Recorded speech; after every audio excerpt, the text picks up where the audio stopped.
Good morning. You join me in Hong Kong.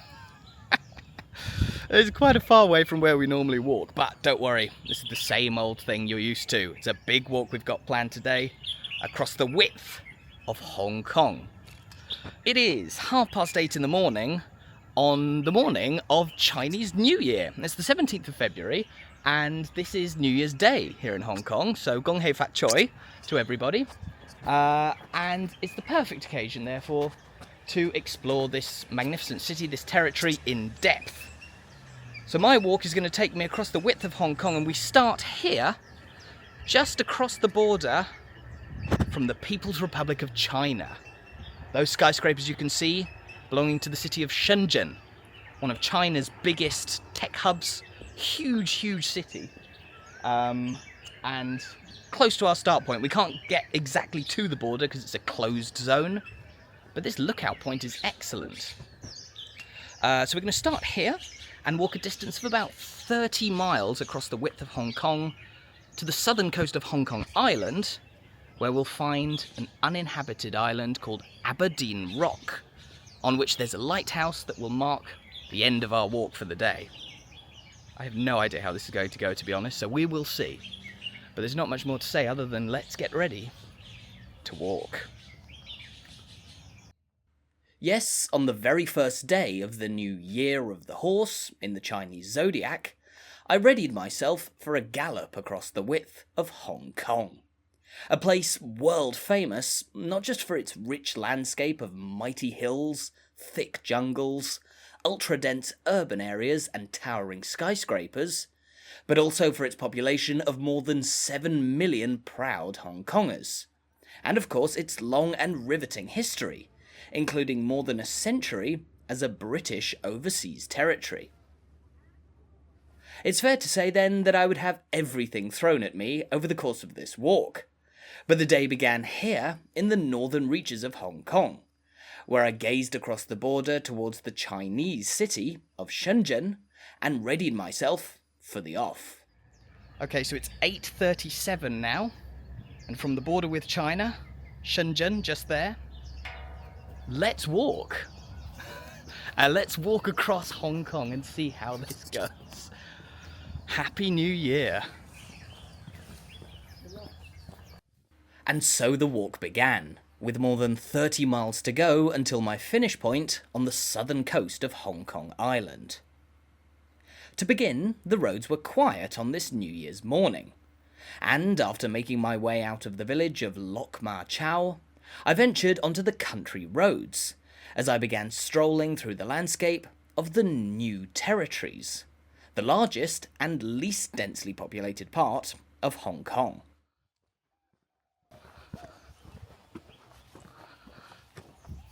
We're beginning our walk in a place known as the New Territories, the largest area of Hong Kong and the least populated. Very hilly, almost mountainous, and we're going to be walking straight over it. And that's the first half of the day. From then, we'll venture down off the hills into Kowloon, huge urban area, and then we've got to get a ferry across Victoria Harbour to Hong Kong Island itself. And that's where the city you know is. We've got a statue of Chairman Mao here. That's unusual because, of course, Hong Kong was never ruled by Chairman Mao. This famously a British territory for much of the last couple of centuries. A British territory until 1997 when it was handed back to China. Anyway, so yes, I'm already feeling a bit tired as we're climbing up the hill. I am a bit jet lagged. I did land here yesterday on a flight from London, but I slept okay last night, so we should be fine. And it's not too hot, a little bit of drizzle in the air. Fortunately, there's no sun. I know it doesn't look that pretty, but I'm not being burned to a crisp. So yeah, onwards and upwards into the hills. Indeed, it was now time to get off the tarmac and into the depths of Hong Kong's hills. The climbing began with a brutally steep ascent, only manageable with the help of a handily placed rope.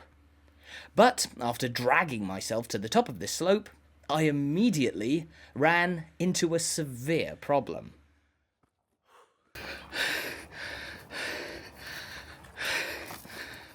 My decision to wear shorts is coming back to bite me very quickly.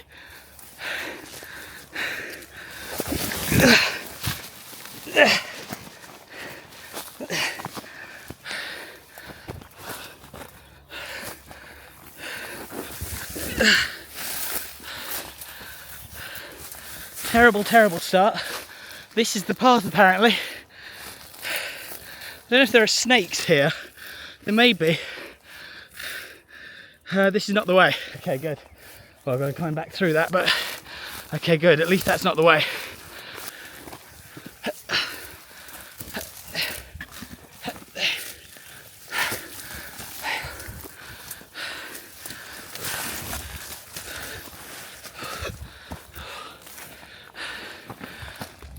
This might be a tough one.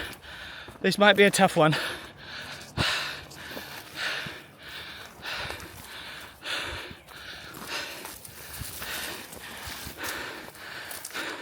I had made a wrong turning, but having checked the map, I was now definitely on the path. But the foliage was hardly parting the ways for me.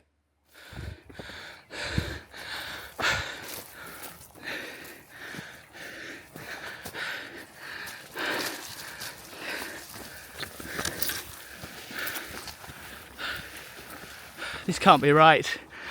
This can't be right. Maybe I won't do this. Maybe this is it. Maybe we don't do this.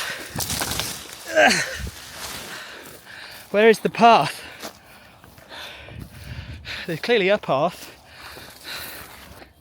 My legs are being torn to shreds by the foliage.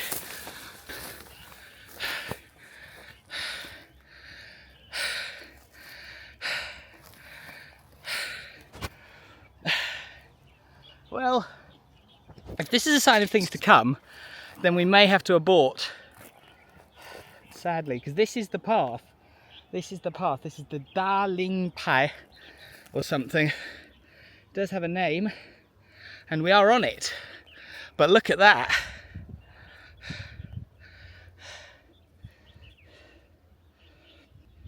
Okay. I'm going to abort. The walk is already in jeopardy, but we're going to have a major route change to stay off the hills. This was about as disastrous as I could have possibly imagined. A key section of my route, hiking paths over the hills of the new territories, was blocked, and so I needed to climb back down onto the country roads. Desperate to keep the day alive, I was forced to simply type my end goal of Aberdeen Rock into Google Maps, which fortunately conjured up an entirely new route for me to follow, one that would stick to more roads and would be less hilly. The price that I'd have to pay for it, though, was a much further distance to walk. The full route now expected to be 36 miles long, up from the 30 that I'd originally planned. Also, having not scoped this new route out beforehand, I now had absolutely no idea what lay ahead for the rest of the day.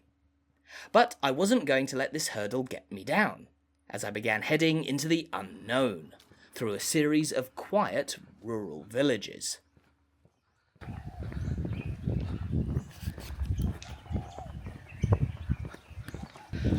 What a start, hey? What a start. We've been going 40 minutes and it's gone as wrong as it could have possibly gone. But that's fine. At least it's gone wrong now, and I've got the time and energy to recalculate.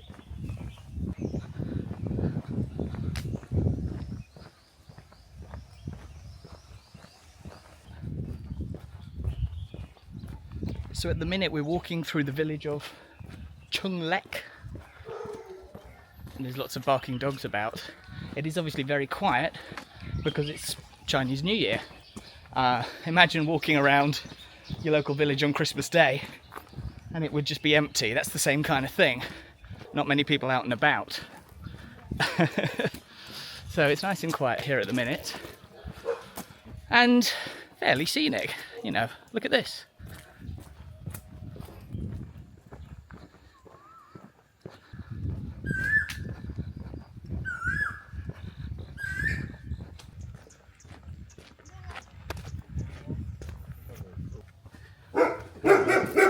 Go here for Choi.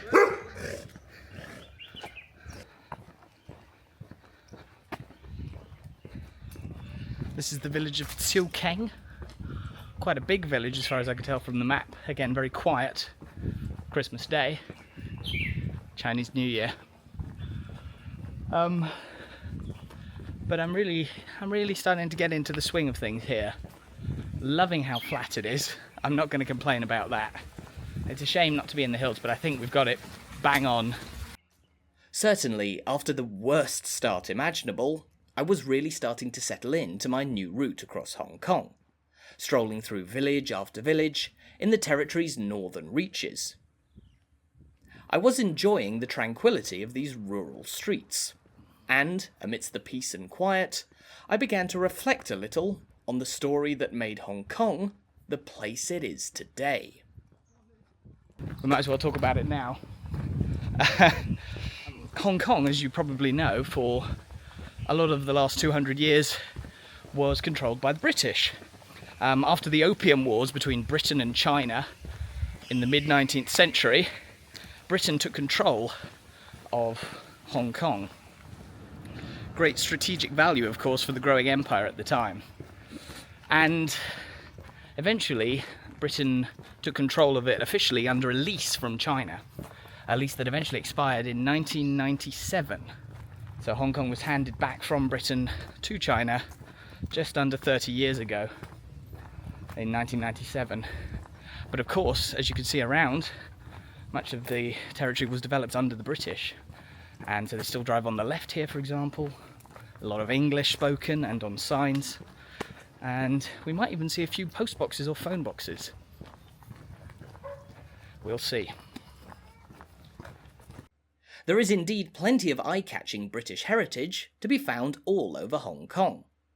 But as I passed by a red double-decker bus, my focus returned to the day's walk, as I made my way towards the villages of Wang Toi Shan and Lui Kung Tin, the last urban areas I'd be passing through for a while, before my route would once again be taking me high up into the hills. Hills which it looked like I'd be climbing in ever deteriorating weather.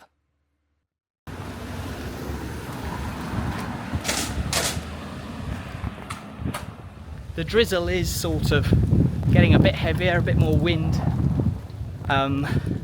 If this were England in February and the weather were like this, I'd be utterly miserable.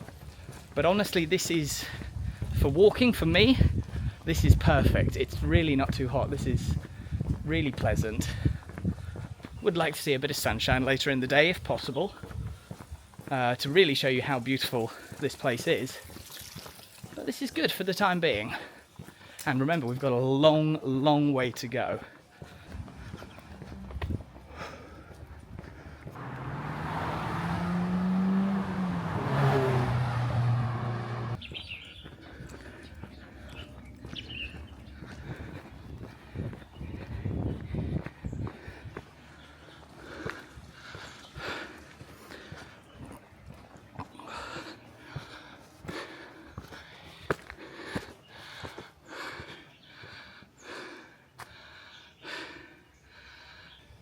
Okay, so the Kowloon ancient trail says 2 kilometers, a mile and a bit, will take an hour and a quarter.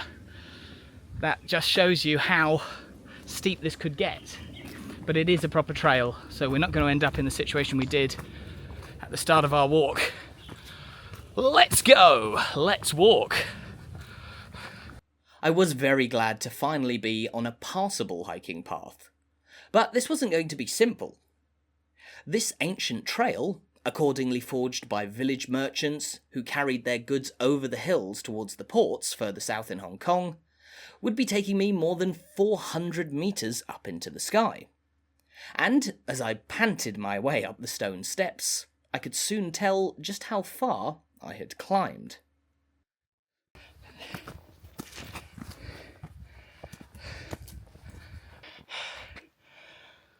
we are also walking into the clouds. If you can see through there how misty it is. So we won't be able to see anything from the top of the hill. I believe there's a lookout point up the top, but pointless today. Just got to get over this hill.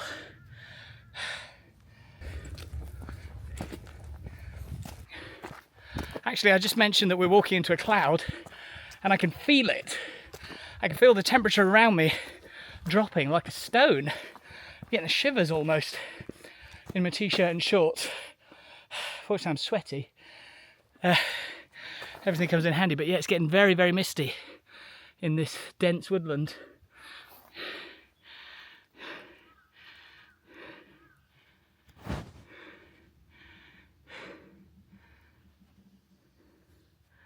The mist may have obscured my view of the world beyond the trees, but it was at least cooling me down.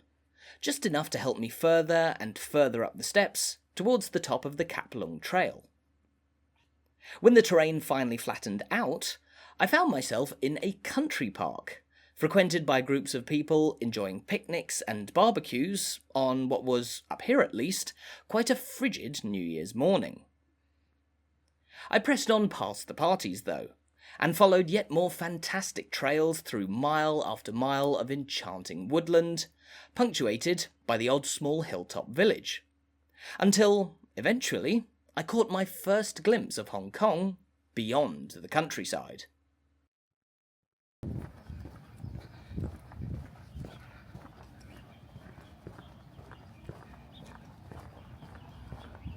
So we're starting to see skyscrapers now. And that's not even the main bit of Hong Kong, incredibly. So I think this is road walking now for the rest of the new territories. We're still in the new territories, the largest and, as the name suggests, newest part of Hong Kong. But we are probably an hour's walk away from Kowloon, which is where you'll start to see more of the Hong Kong that you probably know if you've not been here. But skyscrapers, huge housing blocks, go to show you where most of these 7.5 million people live in Hong Kong. Down there, and I think it is time for us to make our descent as well down this flight of stairs.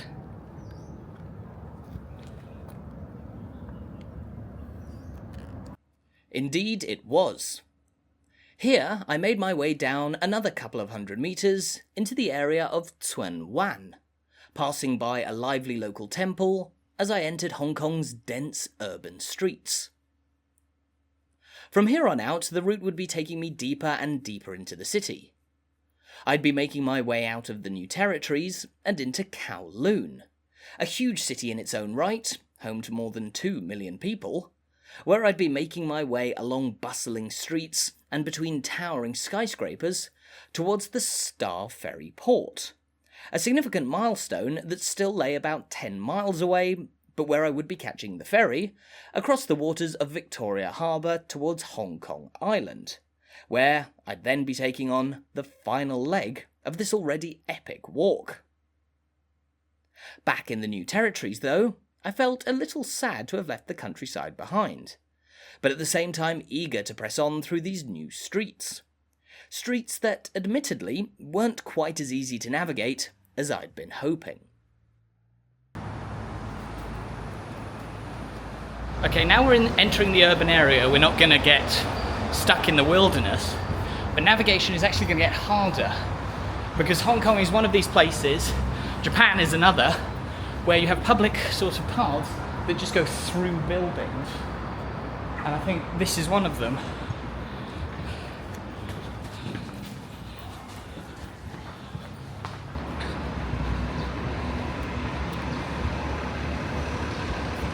So in Britain, you don't really get this sort of system of elevated walkways that dodges the roads. It's very handy if you know where you're going, but I'm looking at a map that's following roads, so it's easy to get lost in this labyrinth in the sky, shall we say.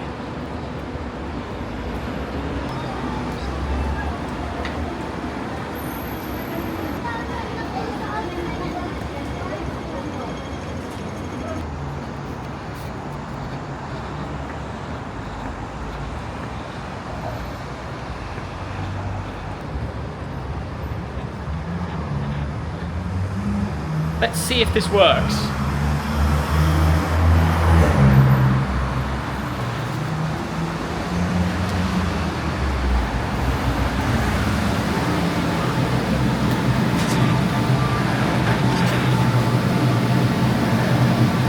Well, a lift. Is that cheating? Is that cheating using lifts? I don't care. A couple of steps saved. A little bit of distance. There you go, it's first time in a lift.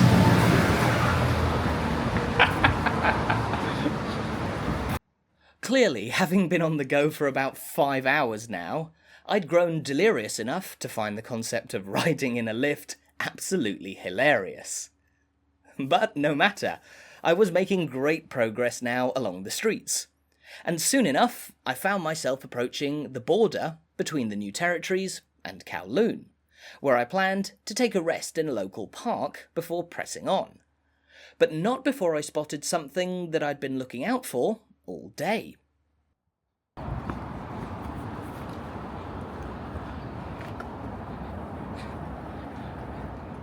Look at this, it's a postbox. A British postbox. It's green because the Chinese, I think, have repainted a lot of them. So they're not red anymore. Hong Kong Post operate it though, not Royal Mail anymore. But that's a Queen Elizabeth II one. And there's still a few around, I'm told. That's the first one that I've seen. I don't think there's any red ones left. But there you go, signs of old Britain here in Hong Kong. And now I'm gonna make my way down into a park to have a sit down and a drink. And hopefully then power across Kowloon towards the ferry.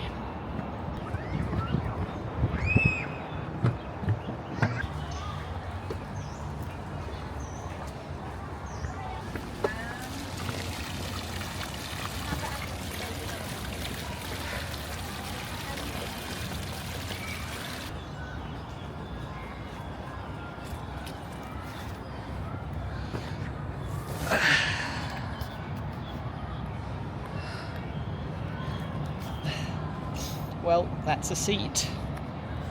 It's never a good idea to sit down on a long walk, but I want to. Need some water, might have some food. And then we head across Kowloon. It's nice and quiet around here. I have no idea how this is going to go. We should make it to... It's still away. Still about 5 miles to the ferry port. And then it's a bit of a walk across Hong Kong Island. We'll see. I'm feeling doubtful that I can make it all the way. Yes, having covered about 20 miles now, and with more than 16 still to go, I was flagging. It was about 2:30 in the afternoon, and with about 4 hours until sunset, it looked like reaching the southern tip of Hong Kong Island before dark was going to be a real challenge, particularly given some of the obstacles that I was yet to tackle. But after a brief pause, I felt refreshed enough to carry on. And so I left Lychee Kok Park and began walking into Kowloon, with the ferry port on Victoria Harbour the next big goal in mind. Venturing down a main road for a couple of miles, I marvelled at yet more soaring tower blocks, grinned as I rode up an escalator and then back down in another lift, and as the walk took me ever deeper into the busy heart of Kowloon, I began to contemplate a little on the history behind these mesmerisingly modern streets.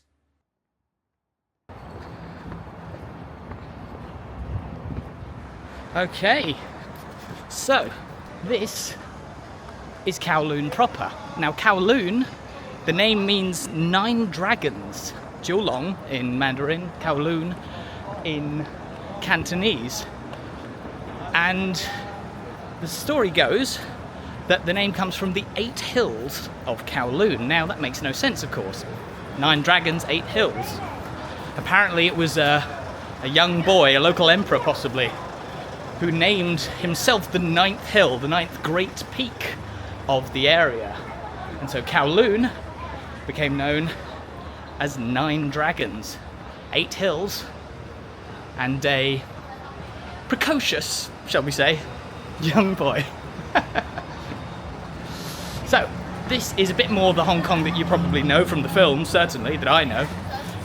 And we're gonna make our way straight south. It's a grid system here, all the way to the ferry port.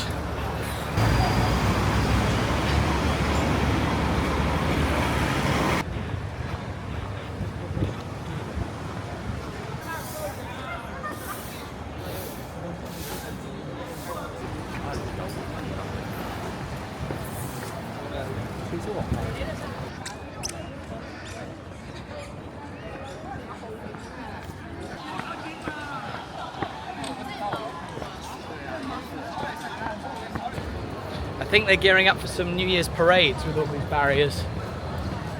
So it'll be interesting to see if there's any road closures or just difficulties on route. It should be okay. The streets were certainly heaving as I ventured past the pre-New Year's parade festivities. And, soon enough, I found myself just a few steps away from the ferry port across to Hong Kong Island. But with the entire city on holiday today, it seemed that I wasn't the only person looking to make the trip across the harbour.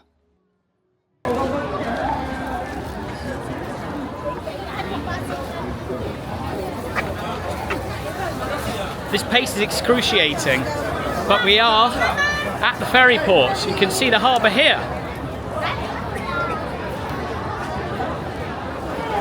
Hong Kong just on the other side of that water, but is there going to be a massive queue? I've got to buy a ticket as well. I don't have a TAP card, an octopus card they call it here, so I'll have to ask someone. Maybe it's free because it's New Year's, I don't know.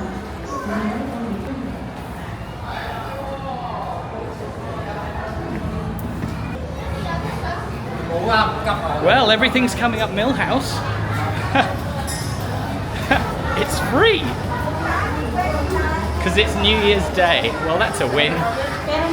It's very noisy. I hope you can hear me. Loads of people. Let's get on the boat quickly.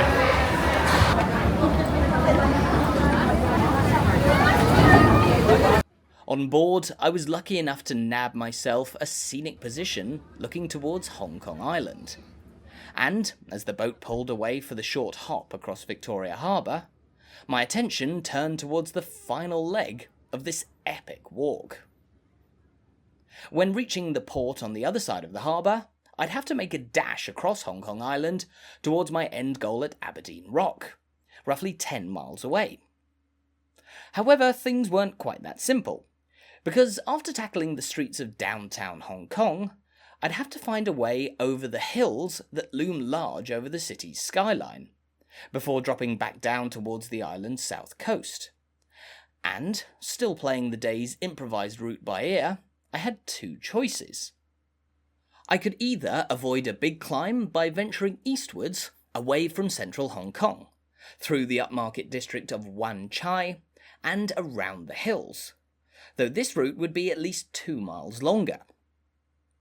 Or, if I was feeling bold, I could take a shorter route and attempt to climb over the mighty Victoria Peak, the tallest hill on Hong Kong Island, with a summit 552 metres above my current position on the waters of the harbour. It would be a steep and tiring climb, but if I could manage it, I'd have a straight shot towards the finish, which I was hoping to reach before it got dark, with the sun expected to set in about 2.5 hours' time.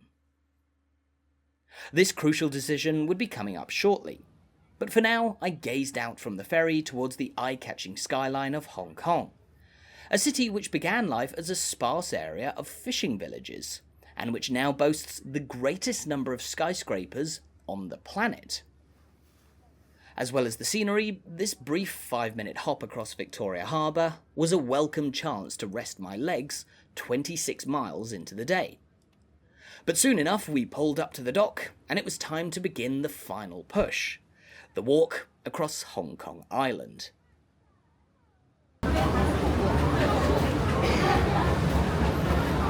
Okie dokie. Hong Kong Island, we have finally made it. It's very busy. But let me show you a view of the harbour back towards Kowloon, where we've come from. And then we've got a decision to make. I'll let you know when I make my mind up.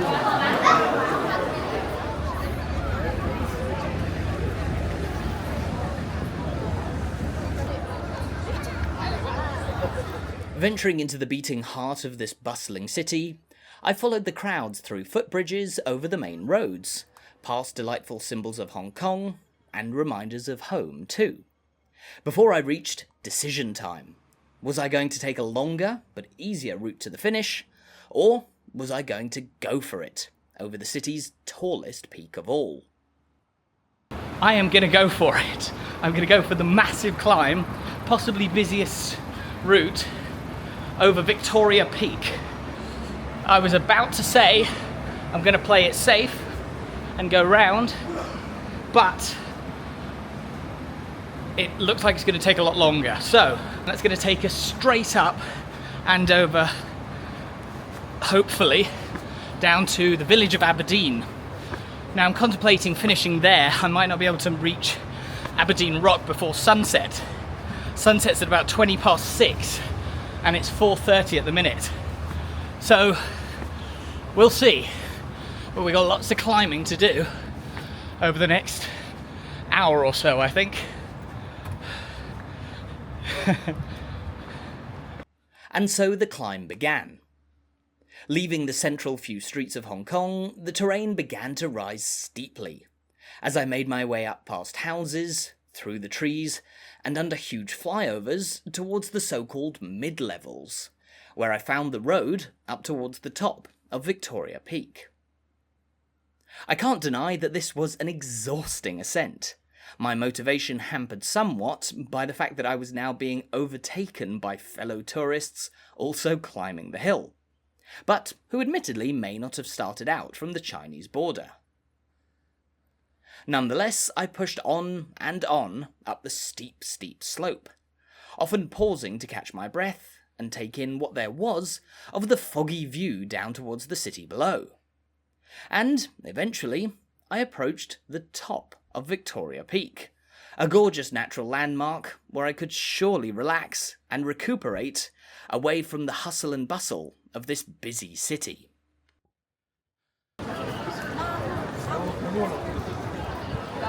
Well, here you go. This is the peak, Victoria Peak. And in true Hong Kong fashion, it's packed and there's a shopping mall. I don't think I've been to a mountaintop quite like this. If only Snowdon had this at the top.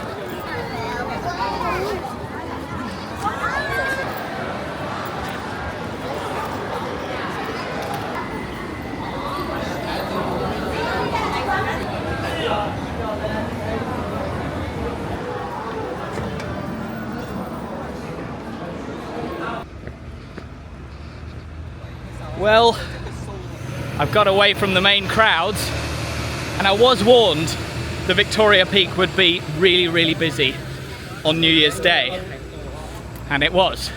But that's fine, it's behind us, and we are now back on the road, and the road, fortunately, is going to go downhill. It is, I believe, 3 and a bit miles to Aberdeen, the coastal village of Aberdeen, and that's going to be our end goal. I can't get to Aberdeen Rock just because of daylight. It's not safe in my mind. So Aberdeen will be our end goal. Sunset is in 50 minutes, and it's about an hour and a bit's walk, I'm sure, to the seaside.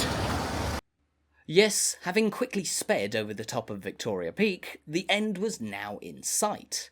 The historic coastal fishing port of Aberdeen, just a few miles away, at the bottom of the hills. With sunset fast approaching, walking out to the lighthouse on the uninhabited Aberdeen Rock in the pitch black felt like a frankly terrible idea. And while this may have been a bit of a cop-out, I was now full of excitement to climb down from Victoria Peak and reach the end of what had been an amazing walk.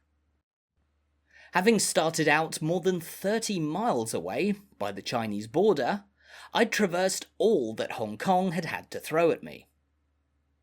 Having almost abandoned the walk before things began, my improvised backup route had blessed me with a whole range of wonderful sights, from charming countryside villages to challenging hill climbs, and sprawling views that turned from stunningly rural to intensely urban. As the miles went by, the city grew bigger and bigger around me, as I passed through the towering streets of Kowloon, across the majesty of Victoria Harbour, and then through Hong Kong itself and up to the top of Victoria Peak.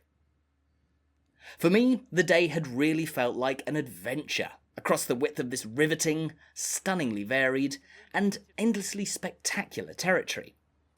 And with the path to the finish now firmly pointing downhill, I felt that I could almost stroll into Aberdeen, where I'd soon be completing my walk all the way across Hong Kong.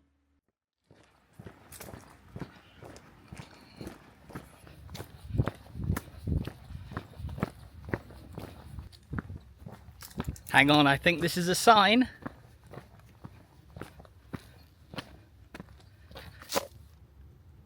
Aberdeen. It's called Aplei Chow. Aplei Chow in Cantonese. I assume it's named after Aberdeen in Scotland. Which, just as an aside, great city, Aberdeen. I went there a couple of years ago when I went up to Shetland and Orkney. Great city, really pretty. Had a great time. It was June, so the suns didn't set till about 11:30. Fully recommended Aberdeen in Scotland, but hopefully I can recommend Aberdeen in Hong Kong as well. We'll see what it's like when I get there in apparently half an hour. Brilliant. We'll make it just in time for sunset as well. Yes, as the day came to a close, the final half hour flew by, as the gentle descent took me from leafy surroundings towards the tower blocks of Aberdeen, home to some 80,000 people. With darkness closing in, I made my way onto the town's still lively streets, and towards the waterside promenade on the southern coast of Hong Kong Island, where my walk would finally be reaching its end.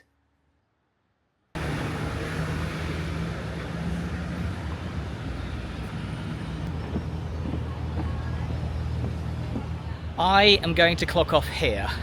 This is our end of the walk, the promenade in Aberdeen. As you can see, this is the coast. That's another island over there.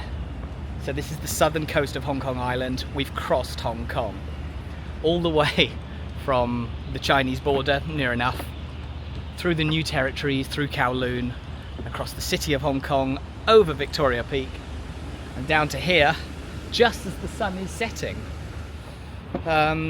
It is 6:25, so that's 9 hours and 50 minutes of walking. I think our final distance was 34 miles. You'll have the main total here. But yeah, what a day out it's been. It's felt like a real adventure, I've got to say. We've done everything. We've climbed mountains. We've been through the heart of one of the busiest, biggest cities in the world. And everything in between. I cannot believe it. We've been in lifts. We've been on a ferry. What a weird day. Oh, I'm loving this. I feel great. I won't in the morning, don't worry. But that was a great walk, and I hope you thought so too. Thank you very, very much for watching. I'm going to leave you with a little bit of a view of what's going on Aberdeen's promenade on Chinese New Year. What a day. All I can say is thank you again, and Gong Hei Fat Choi. Happy New Year.